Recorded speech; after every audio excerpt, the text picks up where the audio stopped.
tem repercussões até hoje, então vamos já dar início aqui. Primeiro, para a gente falar sobre racismo estrutural, a gente tem que ter uma introdução dos conceitos.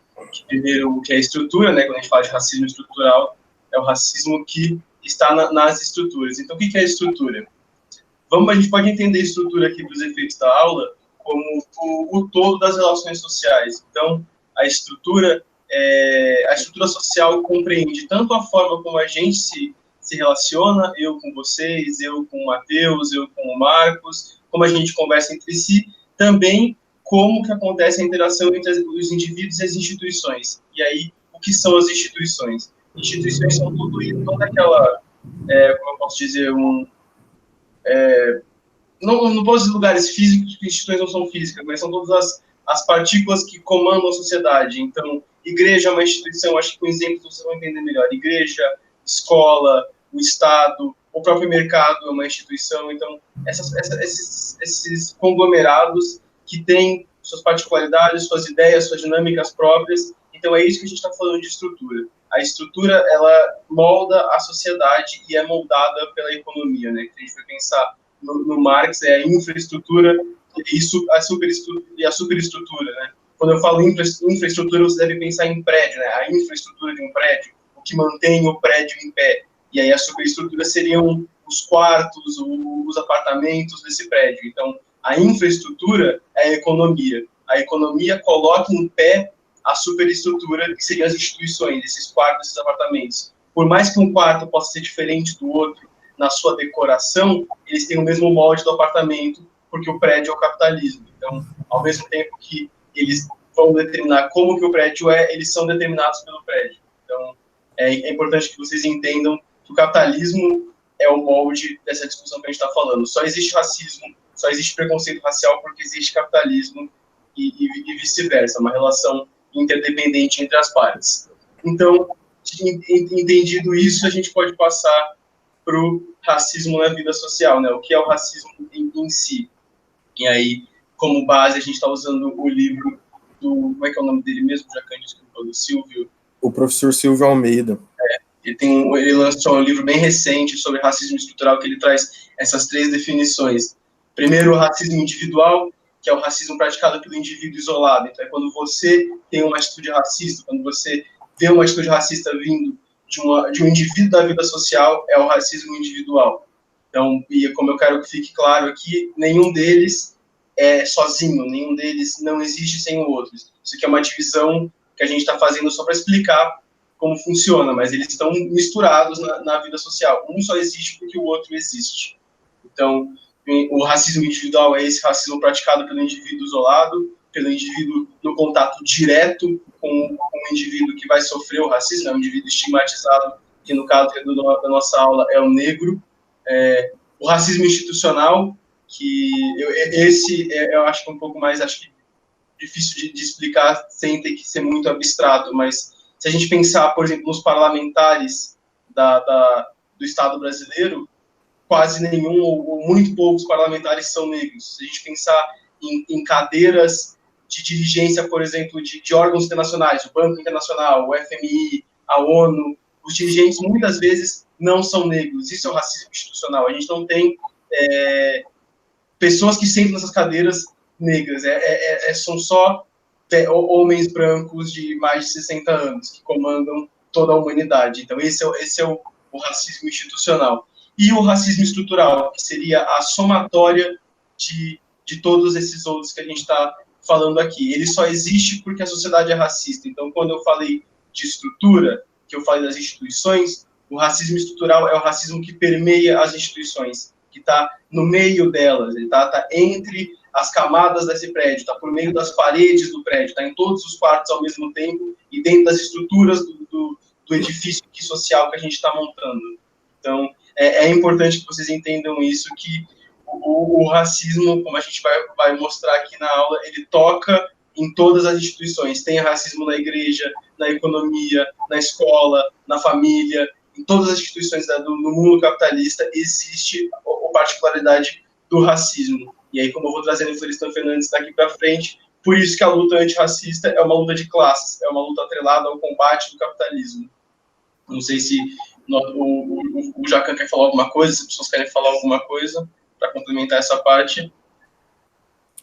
O Silvio, ele faz essa diferenciação do racismo individual, institucional e estrutural, mas da forma como o Vitor apontou, não existe nenhum dos casos de forma isolada. O racismo sempre é estrutural, e aí dentro do racismo estrutural, a gente tem casos de racismo explícito e o racismo, vamos dizer, disfarçado, não declarado. O racismo institucional, você pode observar também, segundo o Silvio, por exemplo, nas polícias. Tem uma enorme diferenciação quando a polícia está agindo, está fazendo uma operação num bairro nobre, num bairro branco, e uma enorme diferenciação quando está, por exemplo, subindo morro no Rio de Janeiro, ou quando vai fazer uma operação contra o tráfico numa periferia. Então, a forma como a polícia lida com essas duas realidades é também um traço do racismo institucional da própria polícia, que é reflexo do racismo estrutural da segurança pública no Brasil. Então, o Silvio ele só faz essa diferenciação porque quando ele trata o racismo estrutural, ele fala que o racismo estrutural não necessariamente é consequência de uma intencionalidade. Então, por exemplo, quando se trata da carga tributária brasileira, do sistema de impostos no Brasil. O sistema de impostos no Brasil, boa parte dele, ou boa parte de todo o dinheiro de impostos que existe no Brasil, vem do consumo. É o imposto sobre o consumo, é imposto sobre o arroz, é imposto sobre a gasolina, é imposto sobre o feijão, sobre os produtos de limpeza. Enquanto os impostos sobre a renda, os impostos sobre o lucro, sobre o patrimônio, eles não são tão pesados em porcentagem quanto o imposto sobre o consumo. Isso faz com que as pessoas que consomem mais proporcionalmente, ou seja, as pessoas pobres, elas ganham o salário mínimo e gastam quase todo o salário delas em produtos básicos para o dia a dia, em comida, em limpeza, em coisas nesse sentido. Ela não vai gastar um salário mínimo financiando uma casa, ou comprando um iate, ou comprando uma fazenda. Ela não vai gastar aquele salário mínimo em patrimônios. Então, o Silva ele explica que a forma como a nossa carga tributária é feita, por incidir ou por ter uma maior contribuição no consumo, as pessoas que consomem mais proporcionalmente, ou seja, as pessoas pobres, elas pagam mais impostos. E as pessoas mais pobres têm, em sua maioria, quase mais de 70% dos 10% mais pobres, são negros. Então, a carga tributária brasileira, apesar de se fazer imparcial, parecer imparcial, e não haver a intencionalidade de prejudicar os negros, ou pelo menos haver esse discurso de que não há intencionalidade de prejudicar os negros, ela acaba prejudicando a população negra, que é a população que proporcionalmente gasta mais o seu salário em consumo e não patrimônio, renda e outras coisas. O racismo estrutural, quando o Silvio diz que muitas vezes é um racismo que não há intencionalidade, é justamente nisso. Que, na realidade prática, apesar de se declarar imparcial ou sem intencionalidade, quem acaba sendo mais prejudicado é a população negra. Tudo bem? Alguma coisa, gente? É isso que eu ia perguntar. Alguém quer fazer algum comentário? E isso vai totalmente ao encontro do que a gente tem visto, né? Hoje em dia, a gente teve a declaração aí do nosso ministro da Economia, o Paulo Guedes, falando que o aumento do preço das coisas é porque as pessoas de baixa renda estão consumindo mais. Então, as próprias declarações de quem está nos nossos cargos de governo aqui do Brasil mostram o racismo institucional. E é complicado, meu Deus mesmo, uma coisa que você não acredita que tem alguém falando. Mas vamos aí continuando.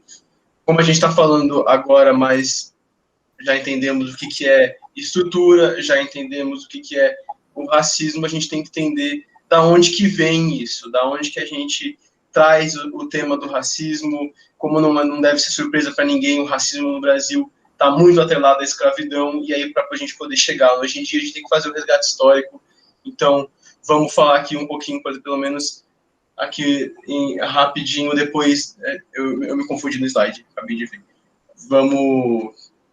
Desculpa. Para poder chegar a falar sobre a parte da história, a gente tem que falar sobre a modernidade e a escravidão, para a gente depois chegar nesse resgate da história. A gente tem o primeiro ponto aqui, o paradoxo do individualismo branco e a escravidão negra. Eu só fico olhando aqui para o lado, vocês não acharem que eu estou olhando para a janela aqui no outro monitor. Então, a gente tem na história, quando a gente vem vindo na nossa disciplina, agora com a Primeira Guerra Mundial, a gente teve o processo máximo de construção do indivíduo. A gente veio vendo os processos de nacionalismo, de imperialismo. Então, com esse processo, a gente tem a construção do indivíduo. O que é o indivíduo? O indivíduo é aquele que se entende parte de um todo. Então, o indivíduo brasileiro é aquele que se sente participante da nação. Então, no Brasil, o processo de consolidação do indivíduo acontece antes da escravidão ser abolida. Então, no momento no qual as pessoas estão formando as suas concepções de indivíduo, a gente ainda tem escravos no Brasil, eles não foram levados em consideração. No momento das lutas pelos direitos civis, porque é isso que é o processo de concretização do indivíduo, é a luta pelos direitos, aqui no Brasil, quando essa luta de direitos políticos e civis se deu, ainda existia escravidão. Por isso que você não pode falar que há a consolidação dos direitos civis no Brasil antes do processo de abolição. Processo de abolição esse que não se preocupou, que nem a gente vai ver, na integração do negro na sociedade.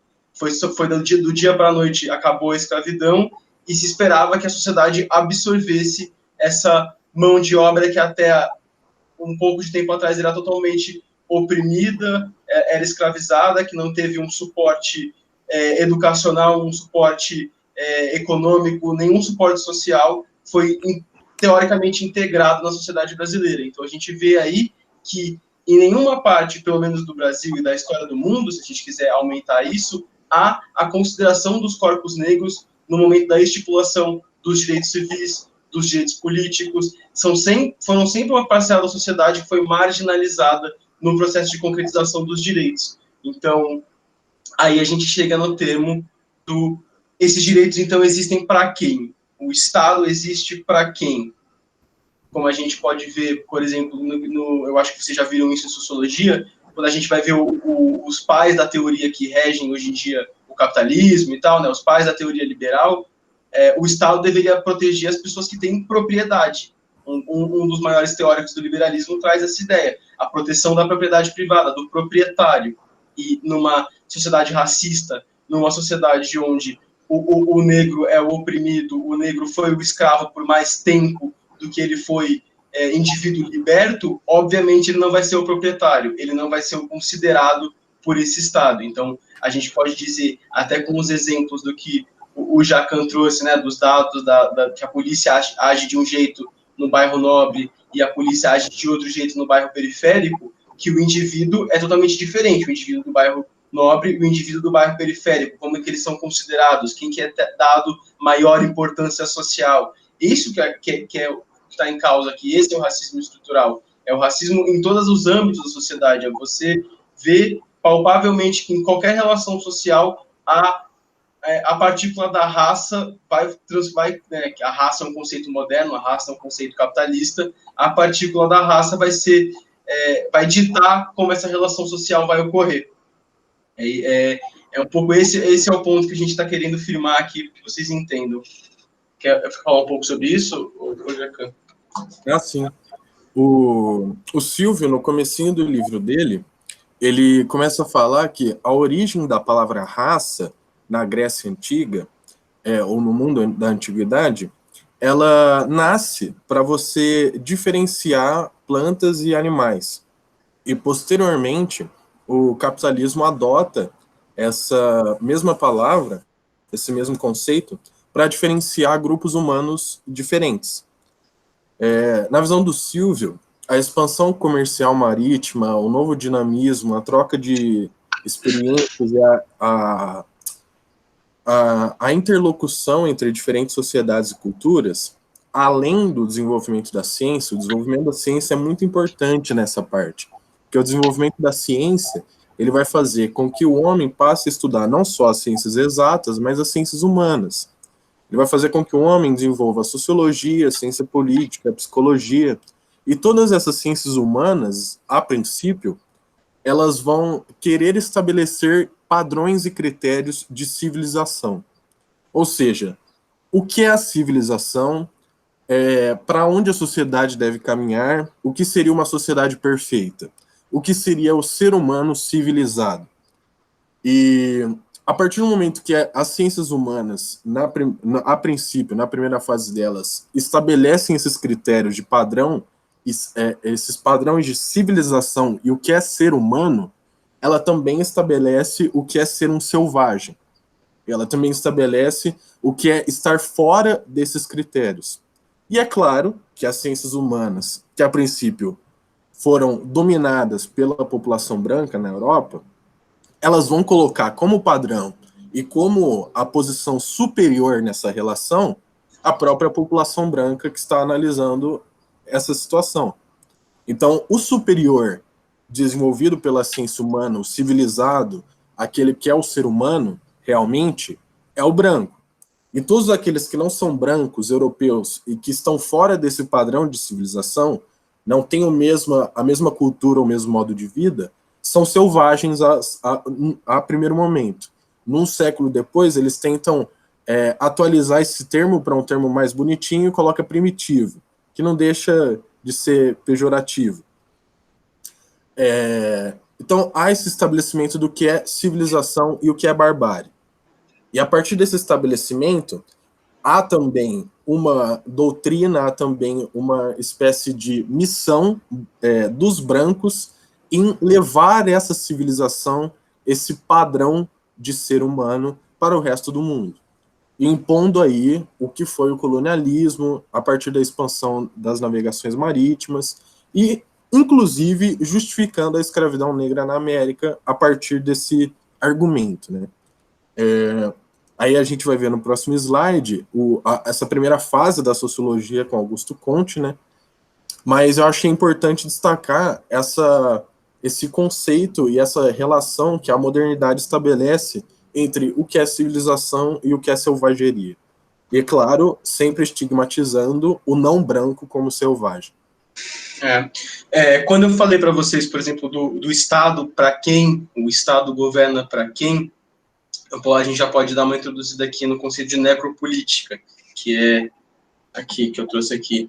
Eu não sei pronunciar o nome do autor, é um autor que aí o Matheus faz pesquisa sobre, então ele vai poder falar mais sobre isso. Como é que é? Chile Bembe. Chile Bembe, isso. O que é necropolítica? Você quer explicar para a gente, Matheus? Aproveitar aí. Não, pode continuar aí, tá muito bom a aula. Beleza, então. Beleza, vamos lá. Vamos explicar a necropolítica com base num exemplo palpável. O auxílio emergencial. Eu acho que ele dá bastante para a gente ilustrar isso. O auxílio emergencial, acho que vocês devem estar sabendo, nessa época de coronavírus, o governo disponibilizou que você solicitasse o auxílio emergencial, que foi, até agora, as 4 primeiras parcelas foram parcelas de R$600 a cada mês, e agora, até o final do ano, vão ser de R$300, o governo já abaixou a parcela, e só vai ser até o final do ano para aqueles que retiraram e fizeram a solicitação até, acho que maio ou abril, se eu não me engano, no mês. Quem pediu depois já vai perder umas parcelas. Então, quem pediu esse auxílio emergencial? A população mais pobre. A população mais pobre é a população negra. No Brasil é assim. Então, esse é um direito da população. O Estado tem que manter a sua população em épocas de crise. Isso é um dever do Estado e um direito da população. Quando o Estado abaixa esse valor, sem fazer, por exemplo, abatimento de conta de eletricidade, sem fazer abatimento em conta de luz, sem fixar o índice de reajuste dos aluguéis, ele está simplesmente cortando a renda das famílias. E quando o Estado também não dá retroativamente para aqueles que não tiveram sua solicitação de auxílio liberada depois do prazo, ele também está cortando o auxílio, ele também está cortando a renda. Quando há esse corte de meio de vida, vamos assim dizer, quando há essa política da morte, que é isso que é necropolítica, vinda pelo Estado, a gente tem o conceito de necropolítica, quando o Estado não cumpre com as suas obrigações sociais de manter a sua população. E ainda mais quando essa obrigação não é cumprida em relação a uma parcela específica da população, que é, no nosso caso, a população negra. Quem vai morrer com um corte do auxílio? Quem vai morrer com não conseguir pegar todas as parcelas do auxílio? Não é as pessoas ricas que moram no Higienópolis, em São Paulo, ou aqui no Salto Grande, em Araraquara. É a população pobre, é a população periférica, é a população negra que depende desse dinheiro para sobreviver. É a mãe de família que trabalhava, que ganhava 1.200 para poder pagar aluguel, comida, água e todas as contas, ganhando 600 agora. Que não dá. Quem já viu uma conta de luz, quem já viu uma conta de mercado com óleo a 1 litro a R$11, sabe que isso não dá, esse dinheiro é irreal. Então, isso é a necropolítica, é a política do Estado voltada para o extermínio, para a morte. E aí é aquela questão, não dá para a gente dizer se ela é intencional ou não, porque você se protege em cima de um discurso de corte de gastos e falar, eu estou tirando para todo mundo, mas a população que é dependente disso, a população que precisa disso para viver o dia de amanhã, que vende o almoço para pagar a janta, é a população negra, que está morrendo. É assim que se configura a necropolítica. O Attili Bembe, ele fala também, o Matheus pode me corrigir se eu estiver falando merda, mas ele fala também que um dos principais objetivos do projeto iluminista, do projeto da modernidade, é você criar mecanismos que garantam os direitos a pessoas, independente do tempo histórico, independente da situação, independente de uma crise econômica, um momento bom da economia. Você precisa, a partir do iluminismo e do desenvolvimento da modernidade, criar um Estado, criar a burocracia, criar uma legislação, criar um monopólio da força por meio da polícia, para você garantir a todas as pessoas que estão naquele território a vida deles, a liberdade de ir e vir. Então, a função do Estado, o objetivo do Estado, do projeto iluminista, é garantir a vida das pessoas, garantir os direitos.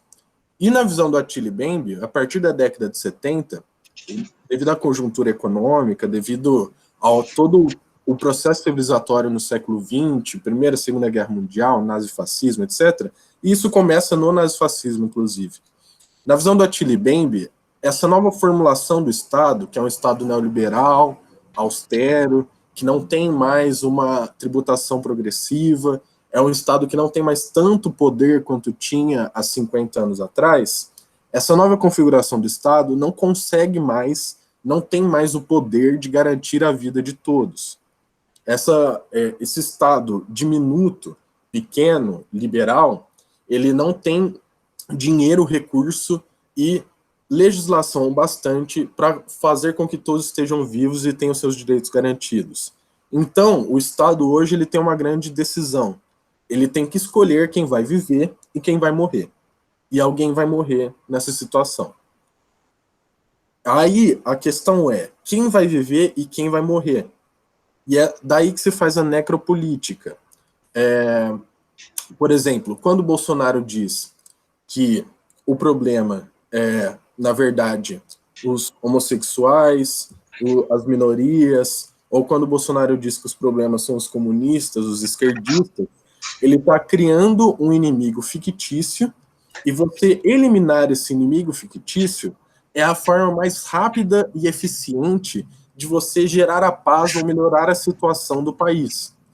Então, quando você tem a estereotipação do negro como o bandido, que é violento, que é a pessoa não civilizada, que é a pessoa que não tem educação, quando o negro é a maior parte da população carcerária e é disparadamente a maior parte da população que morre devido ao tráfico de drogas, a eliminação dessa parte da população, ou seja, da população negra que é bandida, é benéfica ao país, porque vai diminuir a violência, porque vai melhorar a situação do Brasil.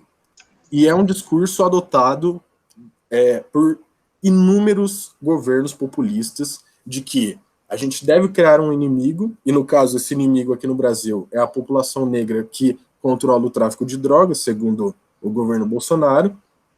E se você elimina de forma rápida e eficiente, dando tiro na cabeça, não ressocializando, você dá estrutura, educação e trabalho para a pessoa consertar os erros da vida dela, não é rápido, não é emergencial e custa muito dinheiro, dá muito trabalho. Então é muito mais fácil você colocar essas pessoas em celas superlotadas para que elas morram de doenças crônicas ou condições deploráveis de vida, ou morram com um tiro na cabeça quando a polícia invade o morro. Tudo bem? Então, um dos fundamentos e princípios da necropolítica, né? Agora a gente vai, então, fazer esse resgate histórico da escravidão para a gente poder chegar na formação, né, do histórica, né, a gente já falou um pouco da formação ideológica do racismo, agora falar em si da formação histórica do racismo no Brasil, que vem da escravidão, que vocês devem ter visto com a professora Bia de História do Brasil. Eu vou aqui, né, entrar um pouco na área dela, mas vamos aí. Para a gente poder falar sobre a escravidão no Brasil, eu, pelo menos, acho interessante que a gente precise ela num tempo histórico, porque escravidão existiu na história humana inteira, mas a escravidão não foi a mesma na história humana inteira.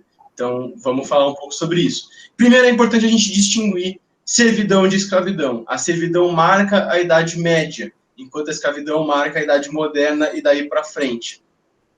A relação entre senhor e servo era uma relação bilateral, ou seja, os dois tinham deveres e obrigações.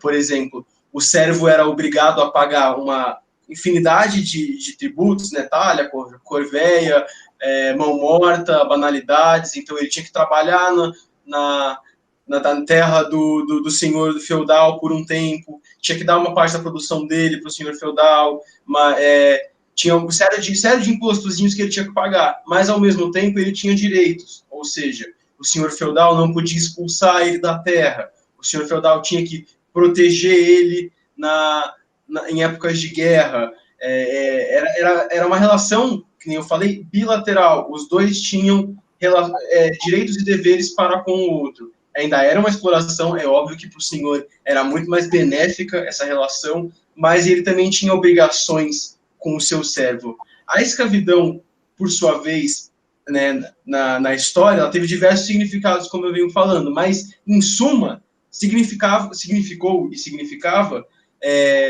a equiparação de homens às coisas. E essas coisas eram da propriedade de um senhor.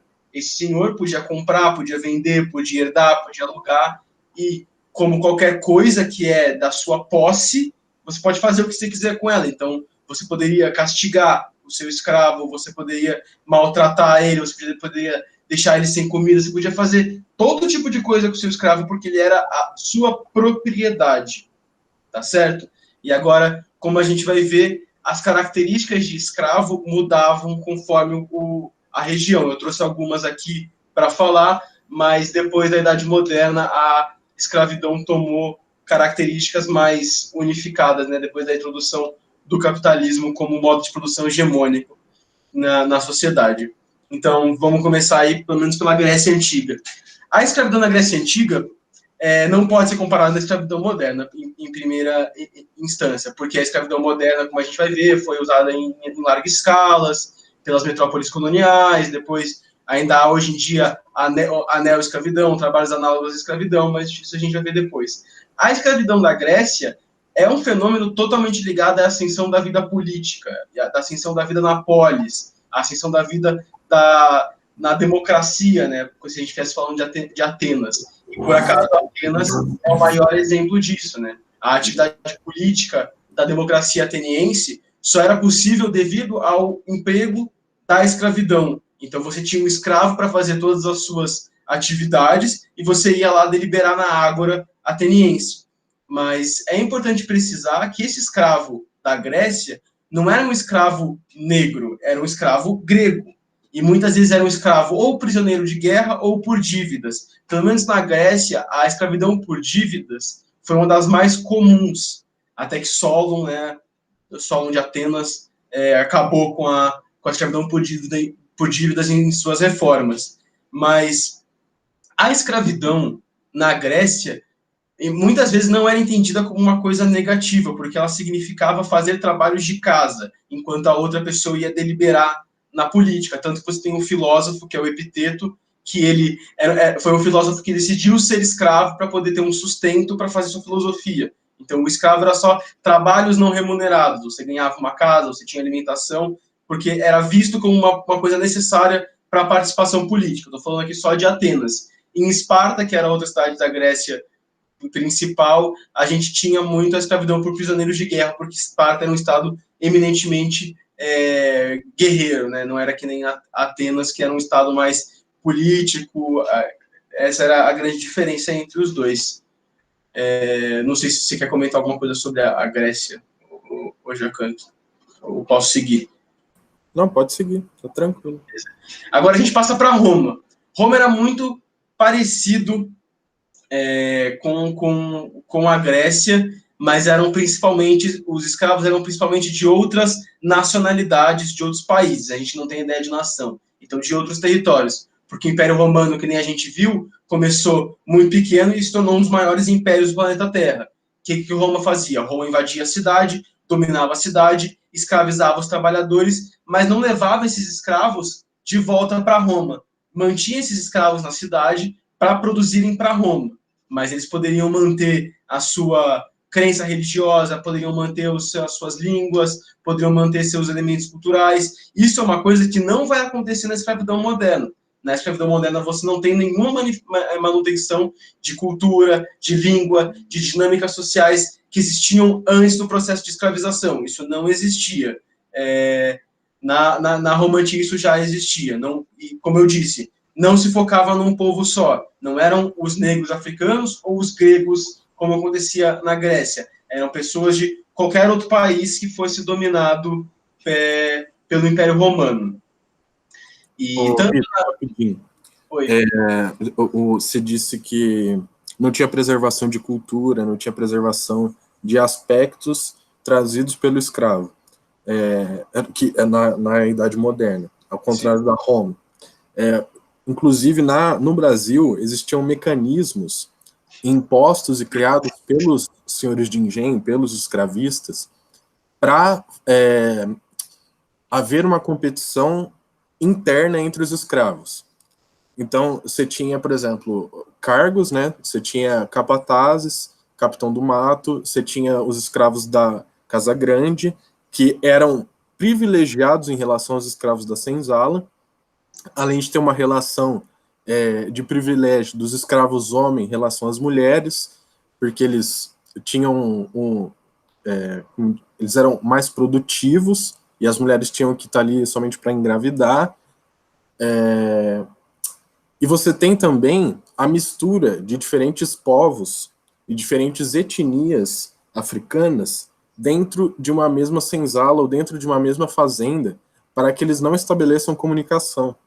Ou seja, diferentes etnias que falam diferentes línguas, que são colocadas juntas para que os próprios escravos não criem um sentimento de comunidade entre si, criam um sentimento de empatia entre si, para que eles criem, na verdade, um sentimento de competição e estranheza entre si.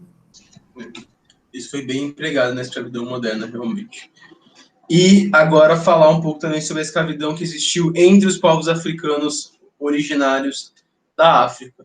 Eu acho importante falar sobre isso, porque é muito comum a gente ouvir nos discursos que aí acontecem na mídia, né? Eu não quero precisar muito sobre isso, porque a gente está, né, com a aula sendo gravada e tal, mas sobre que quando os portugueses chegaram na África, os escravos se jogavam, né, os que seriam escravizados se jogavam para os portugueses, que eles não precisaram fazer muito esforço, porque já existia um sistema escravista em África que já funcionava muito, então eles só chegavam lá e não precisavam fazer muito esforço, era só, sabe, se aproveitar de uma coisa que já existia. Não é bem assim, na verdade não é nada assim do que realmente aconteceu. Sim, existia um sistema de escravidão nos povos africanos, mas também, como vocês já viram, né, em Roma, na Grécia, era um sistema distinto.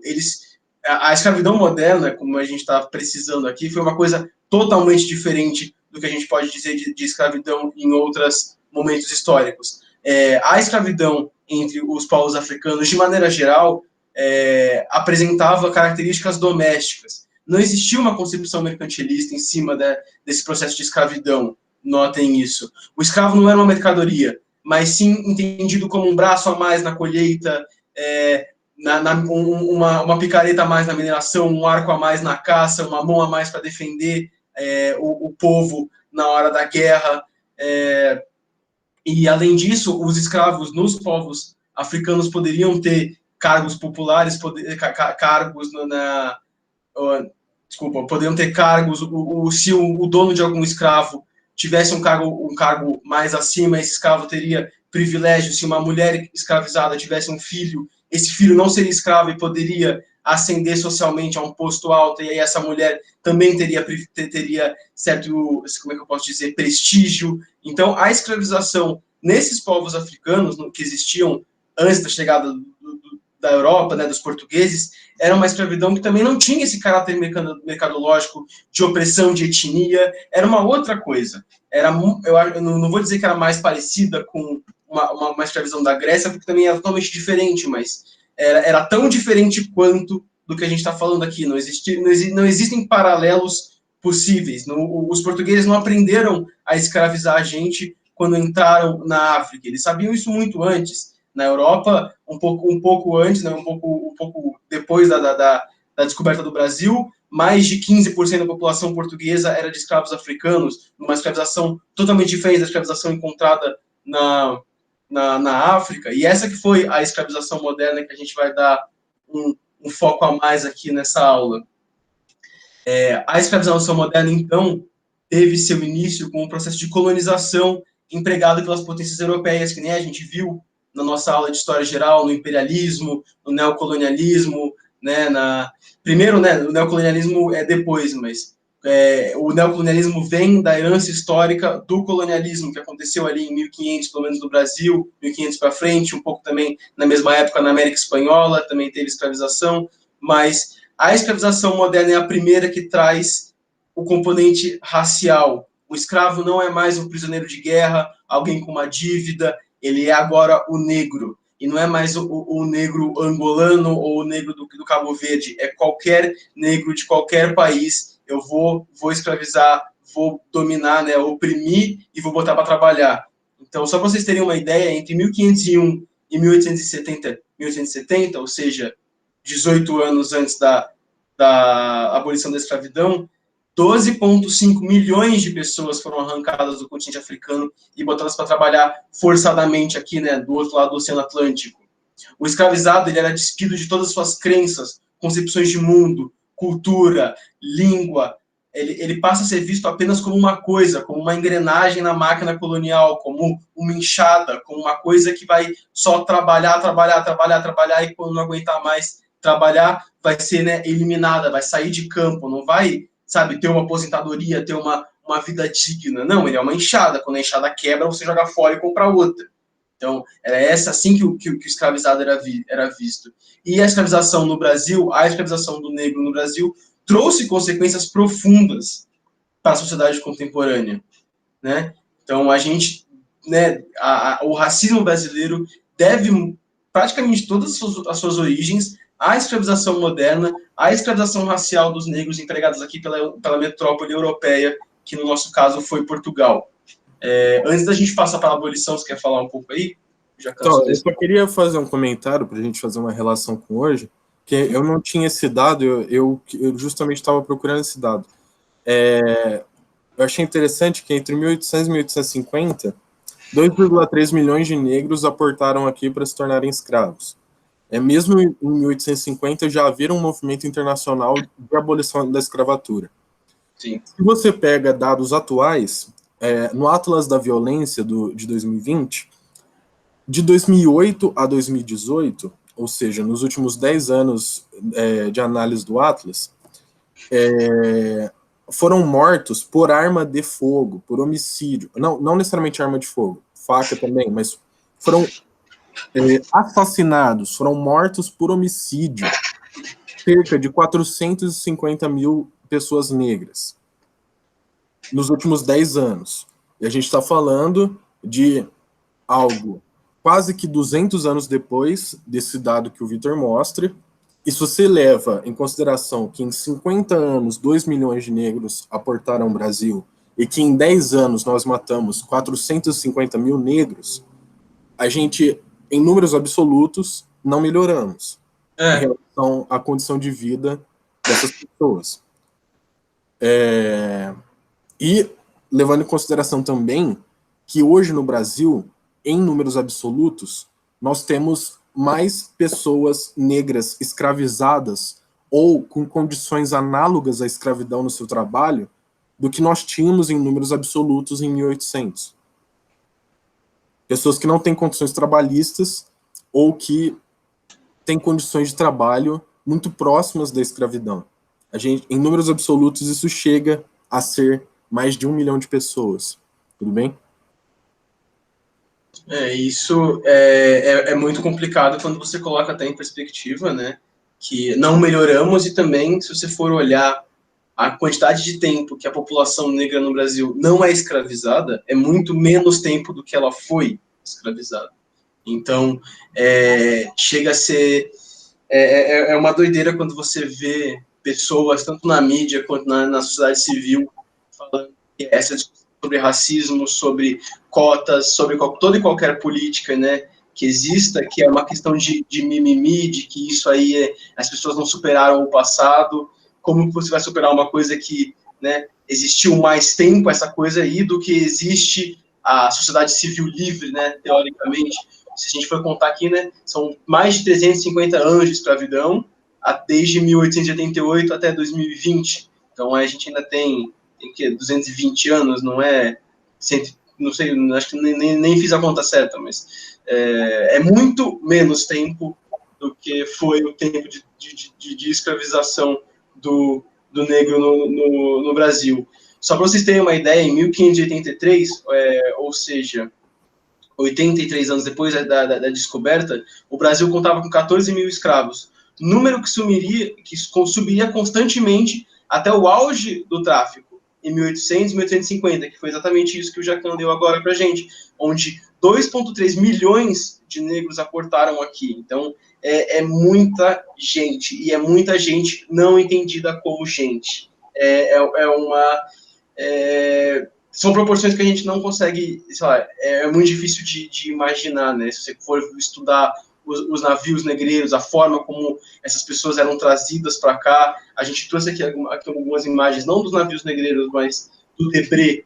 O Debré foi um dos pintores que veio junto na época ali da colonização e pintou a vida social no Brasil. Então tem essa imagem das pessoas sendo liteiras para um homem aí na rede, as crianças carregando os pertences dele, a comida, aquilo que ele tinha falado sobre a Casa Grande e a Senzala, que também já fala mais sobre isso, a diferença, né, nos estamentos sociais, e é exatamente isso que o Brasil era até pouco tempo atrás, uma sociedade de estamento, onde o estamento branco mandava soltar, mandava prender, mandava matar, o estamento que seria o estamento das pessoas negras. Então, a gente tem aí uma herança histórica da escravidão muito profunda, são cicatrizes muito profundas na nossa sociedade.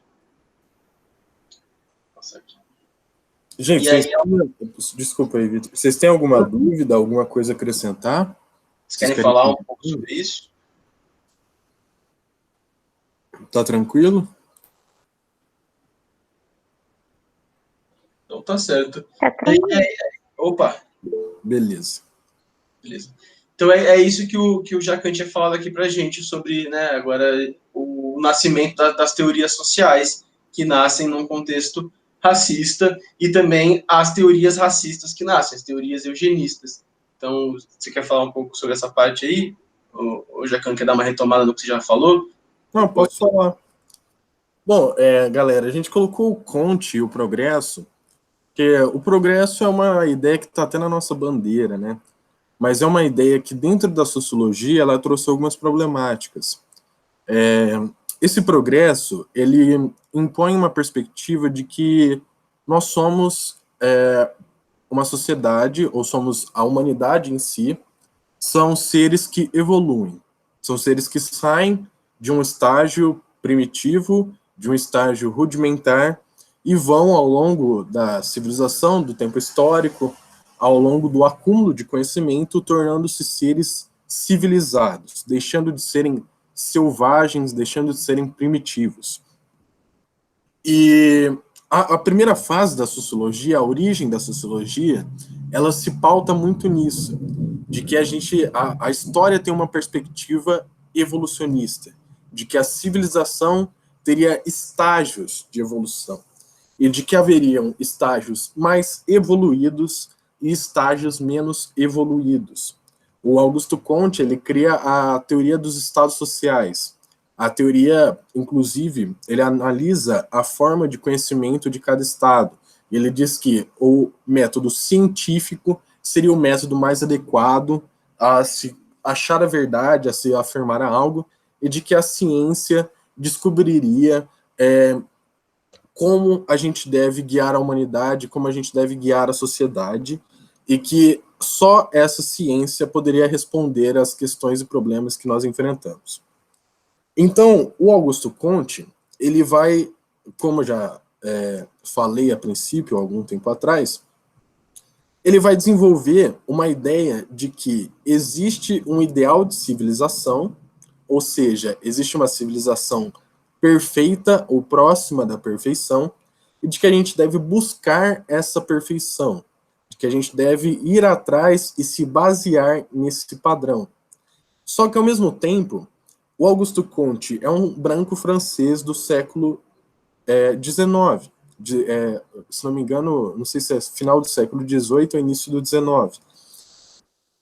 Então, ele coloca a civilização europeia branca como a civilização mais evoluída, como a civilização que seria o padrão a ser seguido. E a partir dessas ideias das ciências humanas, não só do Comte, a frenologia, a eugenia, elas nascem da medicina também. A medicina e a psicologia, a primeira fase delas, e essa parte que acompanha o crescimento e o nascimento das ciências humanas, ela é extremamente racista e busca esse padrão de civilização, busca essa perspectiva evolucionista da sociedade. Então, você tinha áreas da medicina no século XIX que estudavam qual que era o fenótipo dos criminosos, por exemplo. Qual que era o fenótipo dos estupradores.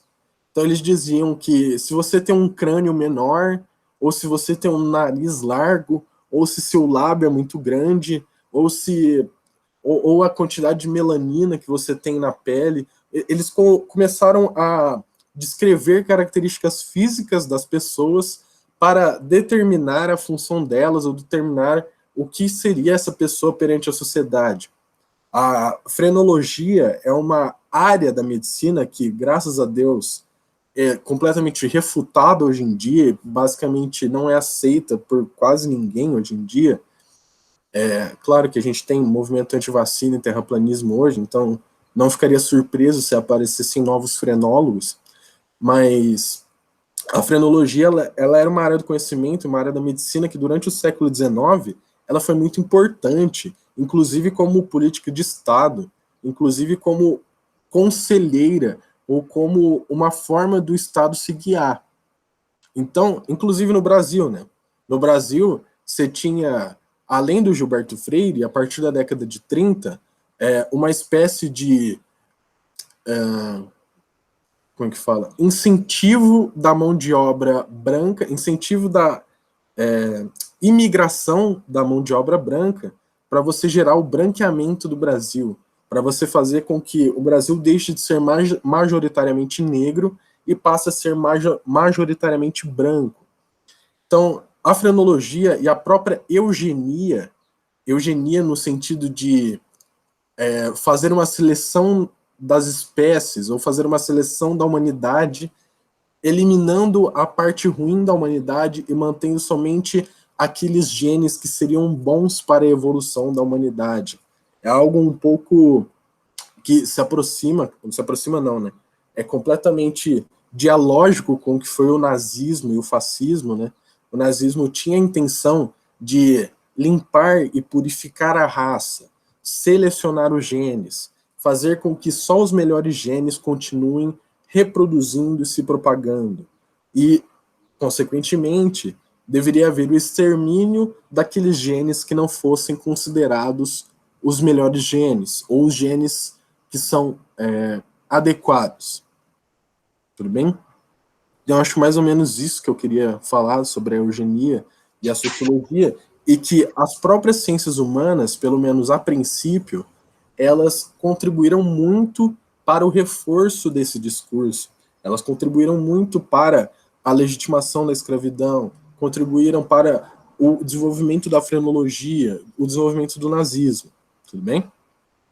Um lugar que vocês poderiam ter já visto a frenologia é no Django Livre. Tem uma cena onde o Leonardo DiCaprio fala sobre a formação do crânio de um escravo, que é bem baseada na frenologia. Então, quem já assistiu o filme aí vai saber do que eu estou falando. Então, vamos lá. E aí a gente vem agora para o contexto brasileiro. É muito comum a gente ouvir no Brasil aquele disco, né? Brasil, caldeirão das raças. Brasil, não existe racismo no Brasil. O Brasil é a miscigenação pura, é a combinação do europeu com a feijoada, sabe? Essas coisas que a gente escuta aí gente falando.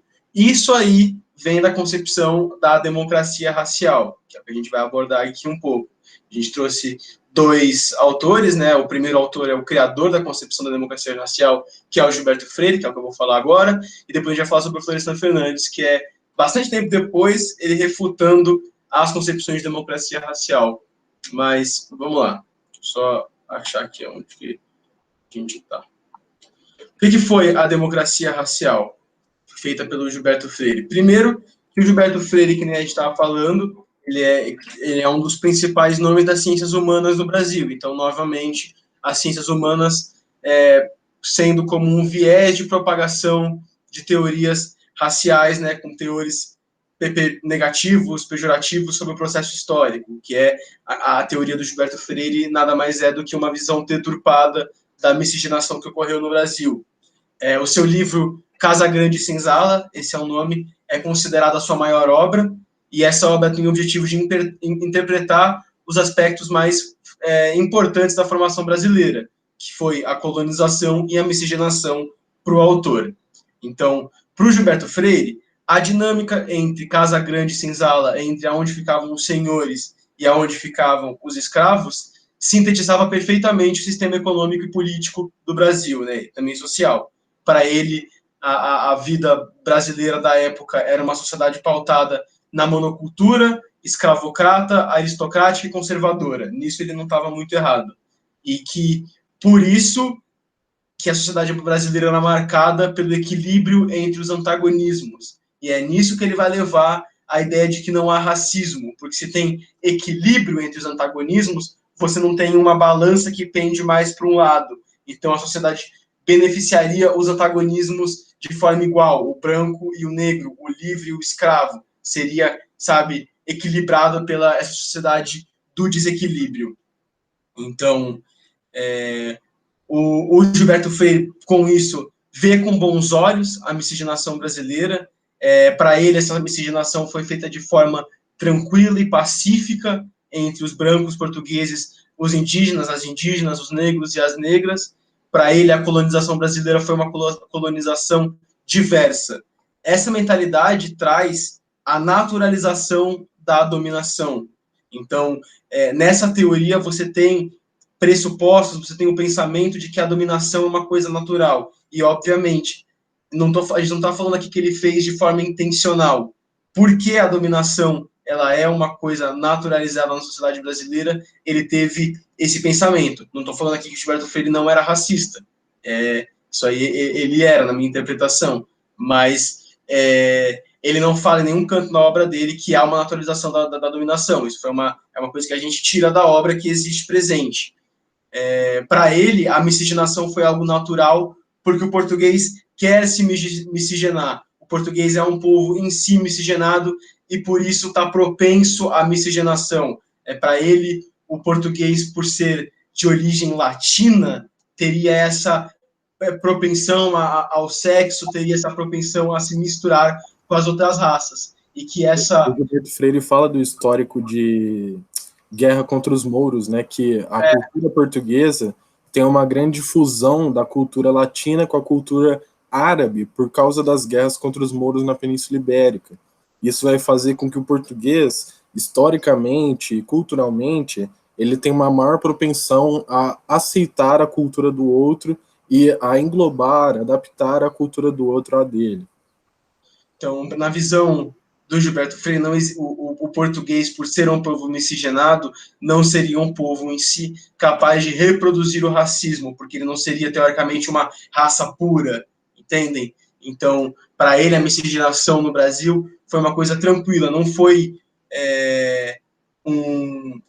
o estupro que foi, não foi a violência que foi das mulheres negras e das mulheres indígenas. Segundo o Freire, foi uma coisa tranquila. E para ele, o papel da mulher índia e da mulher negra foi o da miscigenação, que para ele essas mulheres aceitavam esse papel da miscigenação de uma forma pacífica, de uma forma tranquila. Elas entenderiam o objetivo delas na criação de uma meta-raça sem racismo. Então, esse que é basicamente a democracia racial que o Gilberto Freire defende. No meio de tanta miscigenação, a gente não teria no Brasil uma sociedade capaz de ter um racismo, de ter uma dominação racial, porque existiria uma meta-raça brasileira, existiria a raça brasileira que é fruto de todas as misturas das sociedades que faziam parte aqui da colonização, a sociedade portuguesa, a sociedade, né, dos escravos africanos e a sociedade dos indígenas. Então, essa que seria a criação dessa meta-raça que impossibilitaria o avanço do racismo no país. E a gente tem o Florestan Fernandes que rebate isso. Florestan Fernandes, que foi sociólogo, antropólogo, escritor, político e professor brasileiro, de origem pobre, entrou na FEFELESH, passou 20 anos da sua vida dentro da academia e foi exilado com a promulgação do AI-5.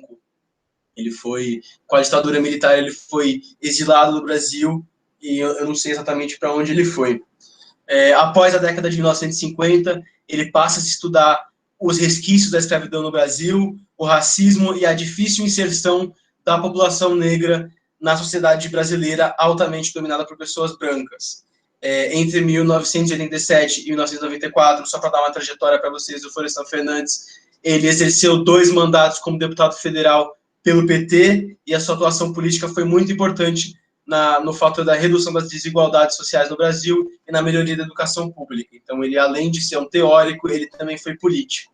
E agora a gente vai falar sobre a perspectiva da democracia racial para o Florestan Fernandes, né? Para ele, isso aí é o mito da democracia racial. Então, para o Florestan Fernandes, não existe democracia racial no Brasil, já que as pessoas negras não estão devidamente inseridas na sociedade.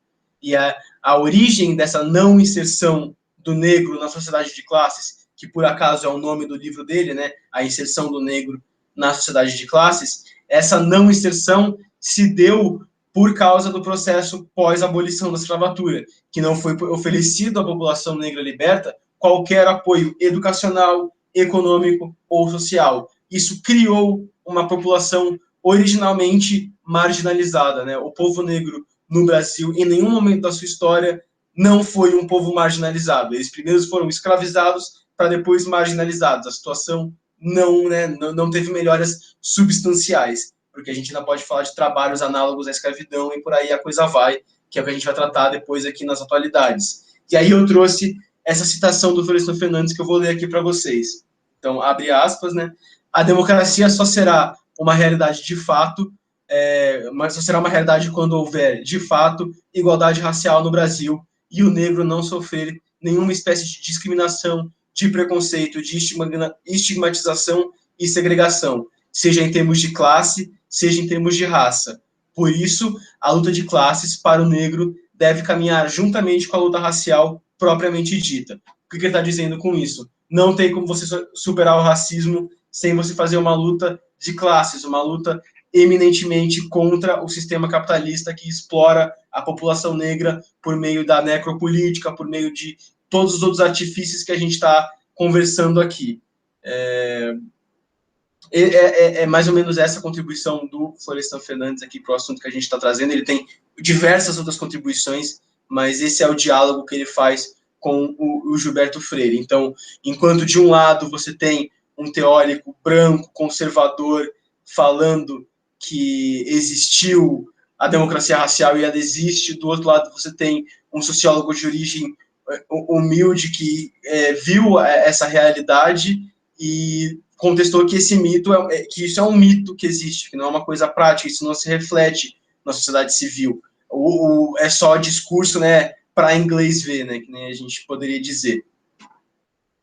Você quer complementar alguma coisa aí? Que daqui a pouco a gente já passa para a atualidade. Seria legal que vocês aí que ainda estão vendo a aula participassem com a gente, conversassem um pouco, que aí é uma questão mais do nosso dia a dia e tal. Vamos avançar para a atualidade. Então, vamos avançar aqui.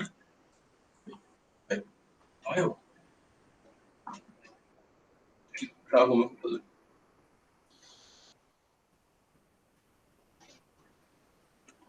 Aqui.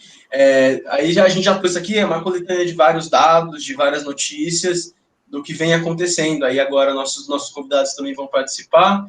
Só para a gente comentar primeiro essas notícias que eu trouxe. Um índice do IBGE, que a população negra é a principal vítima de homicídio no Brasil.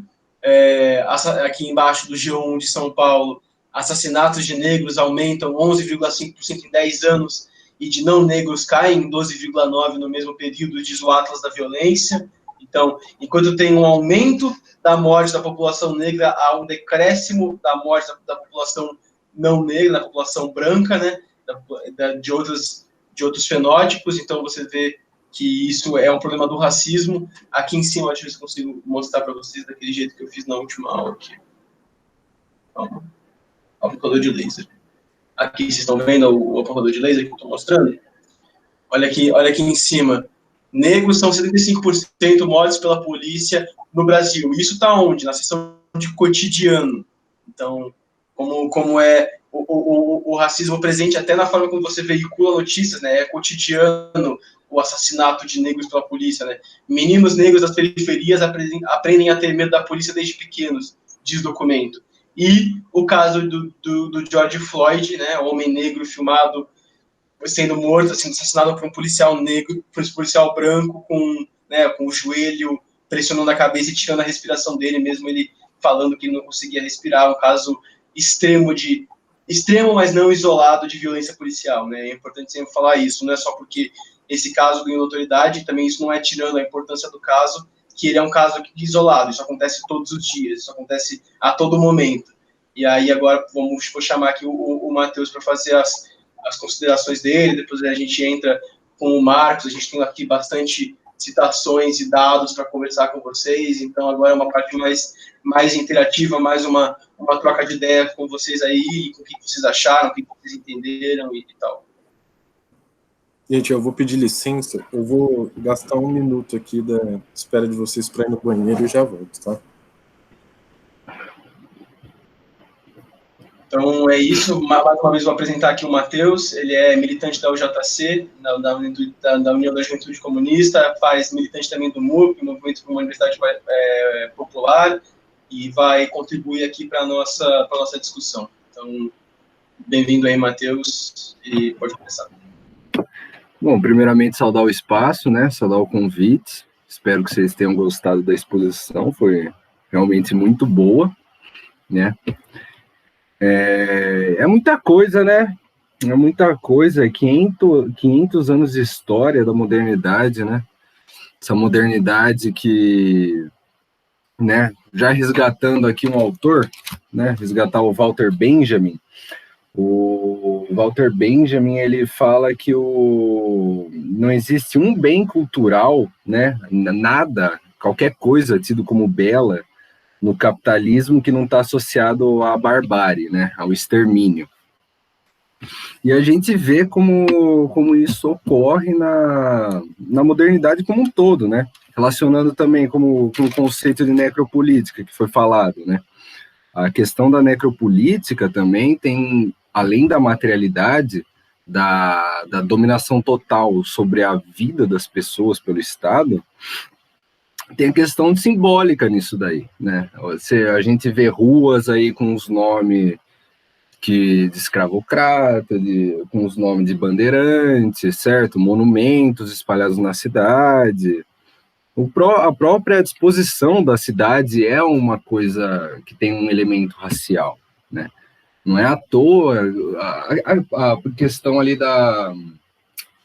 Como é que chama?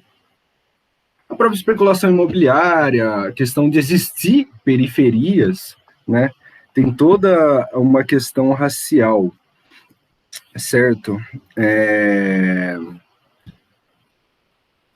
E a gente fica falando assim, capitalismo, racismo, mas também é uma coisa que a gente não pode esquecer, que é uma coisa só, certo? A gente trata de formas diferentes, analisa de formas diferentes, mas no final, capitalismo, racismo, patriarcado é uma coisa só, é a totalidade, é o mundo onde a gente vive, né? Então não dá para acabar com um sem acabar com o outro, né? Vocês falaram também, que eu anotei aqui, a questão da polícia, do genocídio da população negra, né? Principalmente dos jovens negros.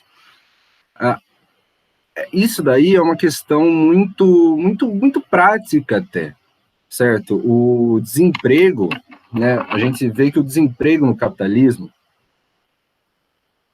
é uma coisa necessária, certo? Não existe pleno emprego no capitalismo. Não existindo pleno emprego no capitalismo, tem uma massa de reserva ali, de força de trabalho ali, de reserva, que fica desempregada. Com o avanço do capitalismo, com o avanço do neoliberalismo, né, o que fazer com essa população desempregada, né? Aí tem várias formas, né? A própria política de austeridade, né, que a gente vê hoje do Paulo Guedes e tudo mais, o encarceramento em massa, que também foi citado o encarceramento em massa, que também foi citado, né, que só aumentou depois do fim da ditadura, e em todos os governos, certo? Não teve queda em nenhum governo, não é uma política de governo, a gente vê, né, é uma política de Estado. O Estado capitalista, ele necessita dessa mão de obra aí, essa força de trabalho à parte, que não trabalha, que serve para baixar o salário, certo? Fazer pressão em sindicatos e afins, né? E o que mais? É muita coisa, né? Muita coisa para falar. Também dá para falar, que vocês citaram também, a questão da ideologia ali, né? Da ideologia. O Marx, quando ele vai tratar na ideologia alemã, é uma obra dele, ele fala que as ideias dominantes de uma sociedade são as ideias dominantes da classe dominante, né? São as ideias da classe dominante. E isso também se aplica às identidades, né? Quando a gente fala o padrão de beleza, certo? Padrão de beleza. O padrão de beleza, ele é totalmente ligado à questão das ideias dominantes, das identidades dominantes. O padrão acaba casando com como a classe dominante, a burguesia, né, os grandes empresários, se enxergam no mundo, né, se enxergam de forma universal. Então, o que é bonito? É o homem branco, é o homem branco publicamente hétero, com propriedade, certo? Tem todas essas questões aí das identidades, né? E acaba deixando o que se difere disso, né? O que é diferente desse padrão, né? Os não brancos, no modo geral, como, sabe, como periféricos ali, no modo geral mesmo, né? Como não bonitos, feios, sujos, fedidos, enfim, né? Toda essa questão aí.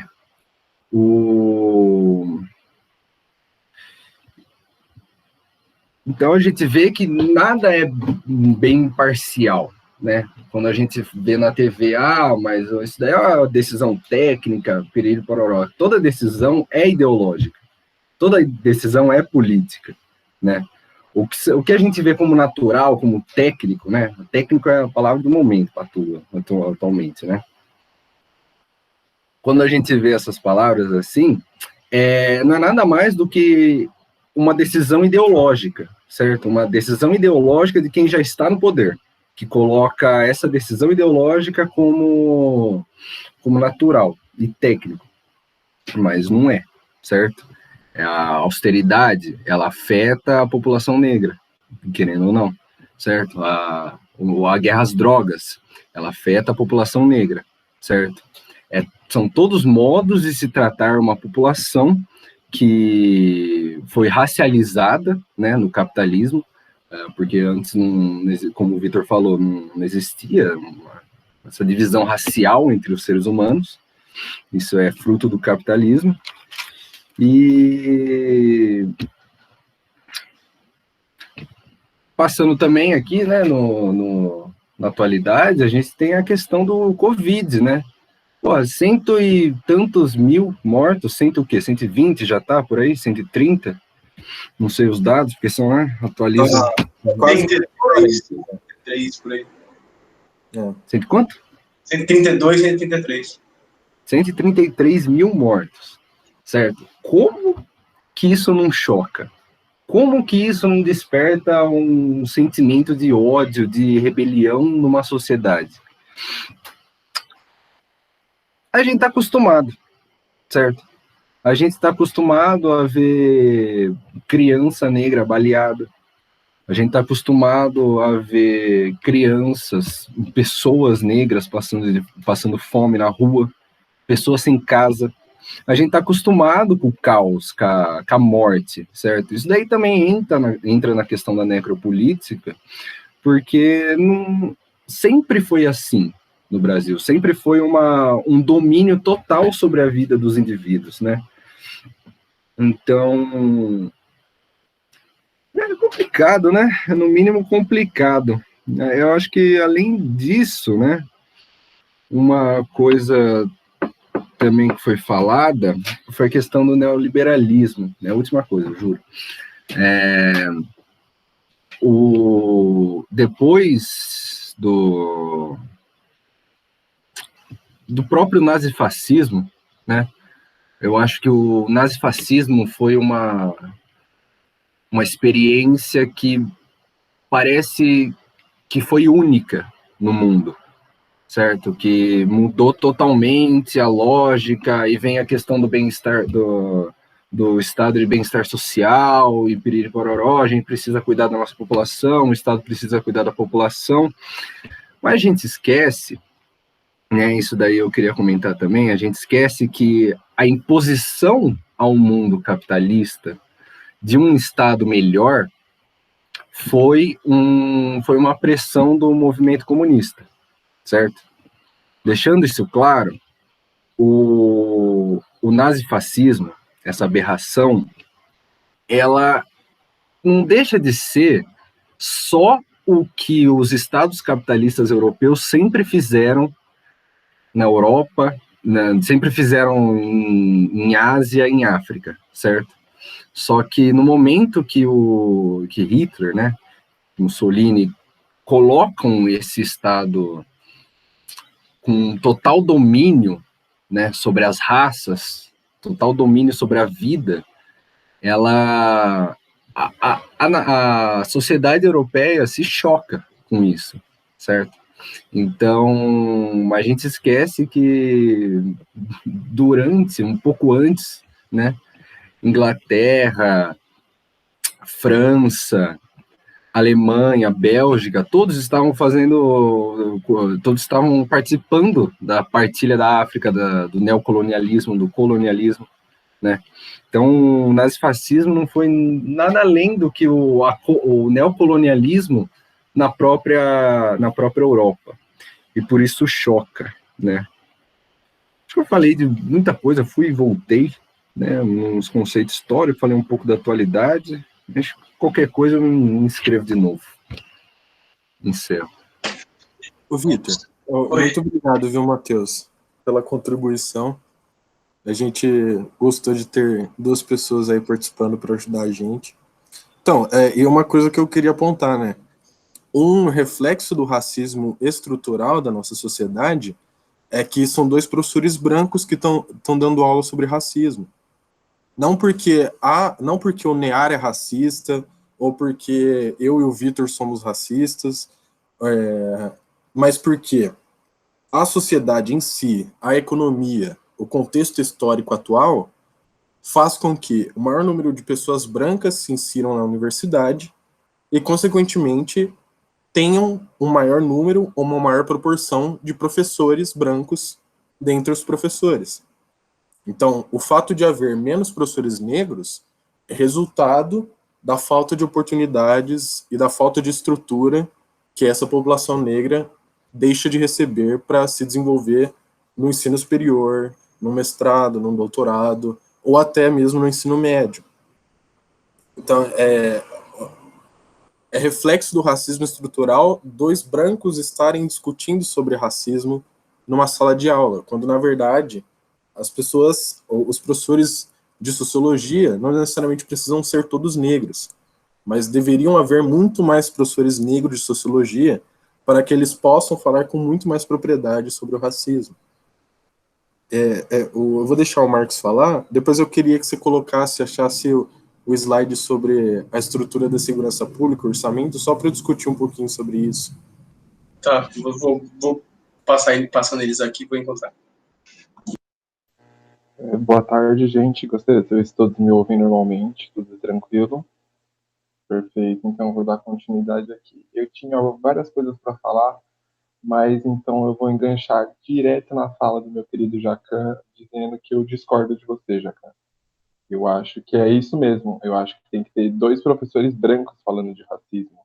Eu acho que chega dos negros estarem gritando e expressando o que é o racismo, o que é aquilo que eles vivem cotidianamente na sua pele, na sua família, no seu trabalho, na sua escola.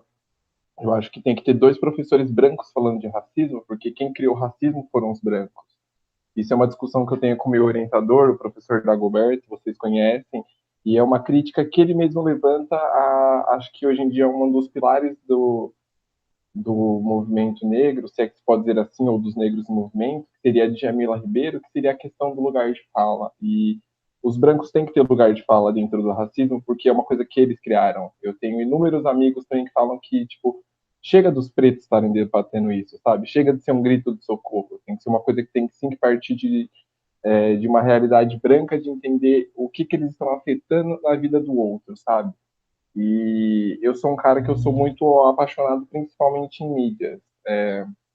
Sempre fui apaixonado muito em cinema, clipe, música, e eu trabalho muito com essas questões de referências, porque eu acho que a música, principalmente nas questões sociais, ela é uma forma de grito e de expurgo da alma. É uma forma como você se manifesta da forma mais clara e artística possível. Então, tem uma artista que eu gosto muito, que é o Amiri, e ele é um rapper, ele faz alguns sons, principalmente nessa questão, e ele tem duas músicas que são Pantera Preta e Injúria, Um Dia de Injúria. E num desses sons, ele vai dizer justamente que, tipo, ele vai entender toda essa questão do que é ser negro, do que é ter sido passado a vida inteira como sendo o mais feio da turma, como sendo renegado, como ter uma própria mulher preta que não consegue enxergar nele uma pessoa bonita por causa dessa construção social do que é o nosso entendimento de beleza, o nosso entendimento de perfeição. E ele vai dizer, tipo, que ele vai escrever assim, ou ler na porta da faculdade, não consigo me recordar perfeitamente da letra, que é uma reflexão que ele tenta propor a esse jovem playboy branco, que é: você quer o mundo para você e não importa a quem você fira ou a quem você machuque, você só quer o mundo para você. Eu estou parafraseando aqui para justamente a gente tentar ter essa reflexão do porquê que é necessária essa discussão nessa área, é necessária essa discussão por professores brancos, sabe? Porque eu acho que é nesse momento que a gente pode realmente tentar buscar algum tipo de mudança. Tipo, recentemente, muitos dos casos, principalmente mundialmente, essa questão e esse debate se inflamou com a morte, com a brutal morte do George Floyd. Mas no Brasil, pouco antes disso, a gente tinha tido o caso do João Pedro, um jovem de 14 anos que estava na sala de casa jogando videogame quando a polícia invadiu e atirou, sabe? Então, a gente tem que recordar que esses casos, eles estão acontecendo diariamente em todo mundo e que, querendo ou não, a gente só vai ser noticiado e só vai dar importância àqueles que, hoje em dia, eles tangem a nossa vida e tangem o nosso convívio social. Então, é por isso que eu acho importante, e eu tô aqui para poder dizer que eu discordo de você, porque eu quero parabenizar você e o Vitor. Porque eu acho que é isso mesmo, tá ligado? Eu acho que vocês têm que trazer essa discussão, entendeu? Que é, tipo, trazer isso pro nosso ciclo social e você tem que chorar por vidas pretas perdidas, sabe? Tem gente que chorou por Mariana, pelas tragédias de Mariana, que chorem pela vida de Marielle, por exemplo, sabe? Você tem que ter essa comoção pela vida do outro. A gente, em sociais, aprende direto essa questão do o que é o outro, né? O diferente de nós e essa forma de entender a sua concepção do mundo a partir do você entender o outro. Então você se entende a partir do entender que você não é aquilo. E, tipo, a gente tem que romper com isso numa forma do... Eu não vou vir com aquele papo do temos ser humanos, somos todos humanos, porque eu acho que isso daí, né, é um puta de um papo de racista disfarçado, mas é trazer essa concepção do você olhar para a sua tonalidade de pele, você olhar para o seu posicionamento social e você entender os seus privilégios, sabe? E você entender que, tipo assim, você pode não ter sido o cara mais privilegiado do mundo. Eu não sou o filho do Ike Batista, eu não sou o Flávio Bolsonaro. Mas comparado à maioria populacional brasileira, a gente tem que entender os nossos privilégios e, a partir disso, trazer uma postura diferente para a mesa. E a partir dessa postura diferente, a gente vai afetar os nossos círculos. Hoje, aqui, a gente está, acho que em 10 pessoas, 11 pessoas. Se cada uma dessas pessoas poder assumir uma postura de uma luta antirracista no seu dia a dia, essa pessoa vai influenciar a vida de outras que estão em conjunto com ela, sabe? Então é um trabalho que a gente não pode, a gente tem que entender que não vai ser uma transformação para amanhã, não vai ser uma transformação para o mês seguinte, e é uma transformação diária no dia de cada um, porque a gente ainda tem construções racistas muito fortes e arraigadas no nosso caráter. Dito tudo isso, eu queria só trazer alguns pontos assim do que eu trabalho, basicamente. A minha pesquisa, eu sempre fui um apaixonado por futebol, e eu tive muitos problemas na questão de masculinidade na minha formação enquanto homem e na minha formação enquanto jovem. Então, eu vim pesquisar, eu me direcionei na questão de masculinidade no futebol. Numa pesquisa, numa pequena roda de conversa que a gente armou no ano passado, na Semana de Ciências Sociais, teve um convidado, o professor Giander Barbosa, ele é professor do cursinho, ele já foi professor do Cuca, é professor na cidade hoje, em diversas escolas. Ele trouxe uma questão que eu nunca tinha passado para pensar, que não existe uma masculinidade, vão existir masculinidades. E a partir dessas masculinidades, a gente vai ter uma masculinidade hegemônica, que vai ser a masculinidade branca elitista, e ela vai estar ditando a forma como as outras masculinidades, não como as outras masculinidades se comportam, mas como as outras masculinidades vão ser vistas. E aí, na minha pesquisa do futebol, eu vou me debruçar bastante, principalmente nessa questão da masculinidade preta. E aí eu vou tratar aqui com vocês um pouco essa questão da alienação e da estereotipação do corpo preto. O que é o entendido pelo corpo preto? Como os meninos disseram aqui perfeitamente na exposição sobre Gilberto Freire, nessa criação do mito da democracia racial, eu vou tratar dessa forma, como um mito.